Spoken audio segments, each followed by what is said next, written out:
Saint Thecla. Saint Thecla was a contemporary of Saint Paul who became an evangelizer after hearing his teachings. Thecla was born to a rich family in Iconium, a town in Asia Minor. She was expected to marry and marry well. In fact, her mother had a young man picked out for her. He had an excellent position and could offer Thecla a secure life.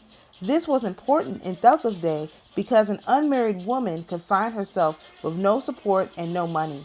Marriage assured a stable place in society with children to carry on the family name. But something happened to Thecla that made her turn away forever from her mother's dream. The Apostle Paul, who had been in Antioch, traveled to Iconium and began teaching at a house near Thecla's. She sat in her open window for 3 days and nights, listening as Paul spoke about the blessings and giving everything to God.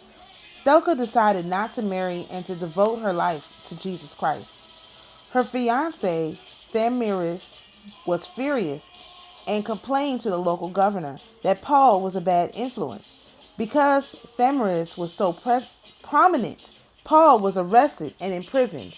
Late at night, Thecla secretly went to the prison, bribed the guards, and stayed to hear Paul's teaching.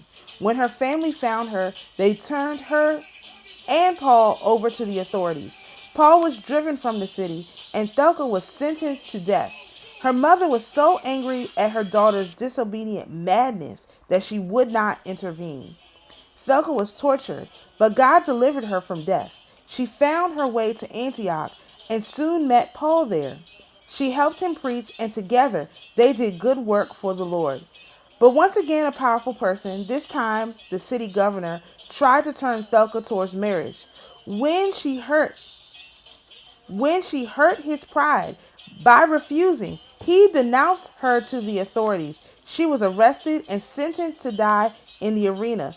But the wild beasts wouldn't harm her, and when their attempt to drown her also failed, the officials were so frightened that they let her go. She retreated to a rocky desert cave in the mountains near the town of Maaloa, Syria. Through her prayer, she converted many and gathered other women monastics around her. She counseled people and healed the sick, never asking for money. Even there, though she was pursued, jealous pagan doctors sent young men to harm the saint, now an old woman. But God heard her prayers and opened up a fissure in the rock by the cave. Thecla rushed into the space, which immediately closed up again. Today, you can visit Thecla's cave and see in the still running spring that provided water for her. The nuns who live in Thecla Monastery there will tell you her story and show you the fissure in the rock where this saint, equal to the apostles, left this world and joined her Lord in the kingdom.